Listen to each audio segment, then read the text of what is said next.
It is 0300 hours in Tehran, and the night sky is no longer pitch black. It is burning.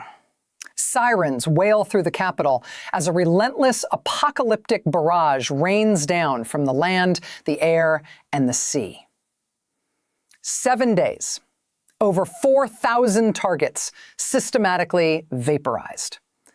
What we are witnessing right now is not a series of limited surgical strikes. It is the most unprecedented, ferocious joint military blitz by Washington and Jerusalem in modern history, aimed squarely at the jugular of the Iranian regime. Welcome back to the channel. If you want the unfiltered truth behind global conflicts, hit that subscribe button and turn on notifications, because what we are unpacking today is historic. Drawing from explosive reporting by Adam Goldman, Ronan Bergman, and their colleagues, we now know the horrifying scale of this war. On Friday, President Trump delivered a chilling ultimatum: unconditional surrender, or this is just the beginning. The global stakes could not be higher. In a shocking revelation, Allied bunker busters have already struck the Supreme Leadership compound, eliminating Ayatollah Ali Khamenei. And here is the dark, terrifying irony. The head of the snake has been severed, but the body is still violently thrashing. Despite the devastation, and despite Washington methodically assassinating Khamenei's potential successors to handpick the next leader, the Islamic Republic refuses to fold. Instead, a bleeding Tehran is firing back, launching drones and missiles at Israeli and American outposts. The fog of war is thick, but the objective is crystal clear: dismantle the intelligence network, shatter the military, and violently force a regime collapse before they reach the nuclear threshold.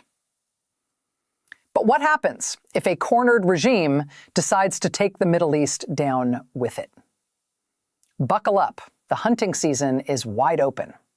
7 days in, 4,000 targets neutralized, a relentless barrage raining down from the land, the air, and the sea. What we are witnessing is an unprecedented joint military blitz by Washington and Jerusalem, aimed straight at the heart of Tehran. Drawing from the detailed reporting by Adam Goldman, Samuel Granados, Ronan Bergman, and Eric Schmidt, we are unpacking the sheer scale of an offensive unlike anything the U.S. military has engaged in for decades. This isn't just a series of surgical strikes. It is a systemic dismantling. The objective is crystal clear: break the iron grip of Iran's intelligence network, shatter its military infrastructure, and quite possibly force the collapse of its authoritarian regime. The U.S. and Israel are methodically wiping out ballistic missile production, gutting the Iranian naval fleet, and suffocating Tehran's nuclear ambitions once and for all. President Trump laid down the ultimate ultimatum on Friday: unconditional surrender, or this war is only just beginning. But here is the reality on the ground. Tehran hasn't blinked. Yes, Allied bombs have successfully eliminated the supreme leader and a slew of senior officials. Yet the Islamic Republic, entrenched since 1979, is still standing. Bleeding? Yes. Broken? Not yet. Iran's military apparatus is still actively launching drone and missile counterstrikes against Israel and American regional outposts. The sprawling security state appears fully functional. And while Allied forces have heavily bombarded the crown jewel of Iran's nuclear program, the true extent of the devastation remains cloaked in the fog of war. Decapitating the command structure. In the opening salvos of this conflict, Jerusalem's primary goal was absolute paralysis of the chain of command. Israeli fighter jets unleashed a devastating missile barrage on the central leadership compound in Tehran, trapping top national security officials inside.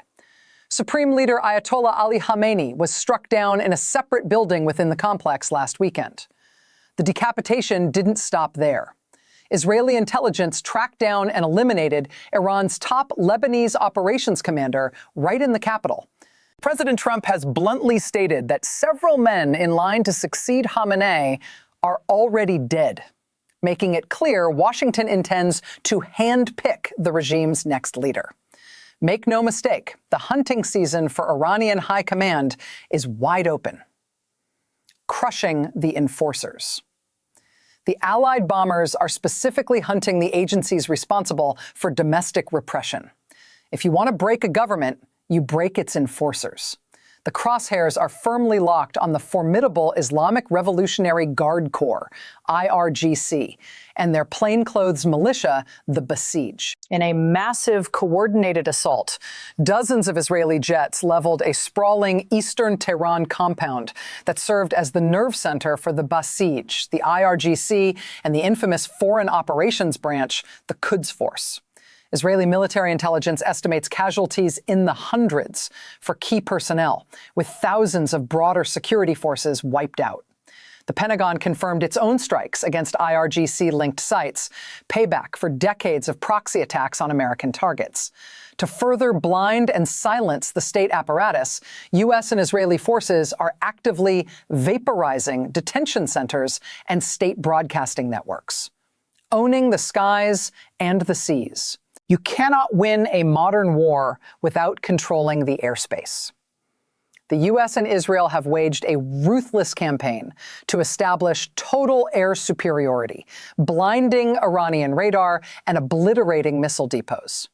The IDF reports that over 300 ballistic missile launchers and 150 air defense arrays have been permanently taken off the board, with strike teams actively hunting what's left. Meanwhile, the U.S. military has systematically crippled Iran's navy. 30 vessels now sleep at the bottom of the ocean, including a drone carrier ship and a submarine. In a staggering show of force, an American submarine sank an Iranian warship in the Indian Ocean with a single torpedo. The strategic endgame here is vital: securing the Strait of Hormuz, the global economic choke point responsible for a fifth of the world's oil exports and massive natural gas shipments. The nuclear red line. Both Washington and Jerusalem have drawn an absolute line in the sand regarding a nuclear-armed Iran. While President Trump previously claimed a round of strikes in June had neutralized the threat, the bunker busters are back. Allied forces are relentlessly pounding the Natanz facility, the undisputed beating heart of Iran's uranium enrichment. Satellite imagery confirms that fresh strikes have caved in the entrances to the subterranean caverns housing enrichment centrifuges. Whether the nuclear sites at Isfahan and Fordow hit hard in the 12-day June conflict are back on the target list remains highly classified, but the net is closing. Just this week, Israel pulverized a black site underground bunker in Minzada, northeast of Tehran. According to Yashil Leiter, Israel's ambassador to the U.S., this shadow facility was the exact location where Tehran planned to finally mate weapons-grade uranium with a ballistic delivery system. The fires burning across Tehran and the submarine wreckage at the bottom of the Indian Ocean represent far more than a tactical military victory. They signal the perilous dawn of a new geopolitical era. Washington and Jerusalem have rolled the iron dice, betting that decapitating the Islamic Republic and obliterating its nuclear shadow sites will finally bring stability to the Middle East. But systematically breaking a state apparatus that has been entrenched since 1979 leaves behind a terrifying power vacuum. The strategic ramifications are staggering. The Allied coalition may control the skies, and the Strait of Hormuz remains momentarily secure, but a cornered beast is often the most dangerous. We are now looking at three volatile future scenarios. First, the regime finally fractures under the sheer weight of these unprecedented strikes, leading to a chaotic, violent scramble for control inside Iran. Second, the surviving hardliners of the crippled IRGC, operating entirely from the shadows, launch a brutal, asymmetric global proxy war. Or third, the ultimate nightmare scenario.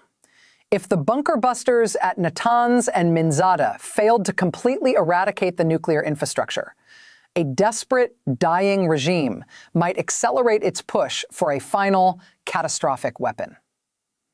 The conflict is not ending. It is merely mutating. The absolute line in the sand has been drawn, but the fog of war hides what awaits on the other side. Where do you see this explosive conflict heading next? Drop your predictions in the comments below. I read every single one. If you found this breakdown critical, make sure to like the video, share it with your network, and hit subscribe so you never miss our frontline geopolitical analysis. Stay vigilant.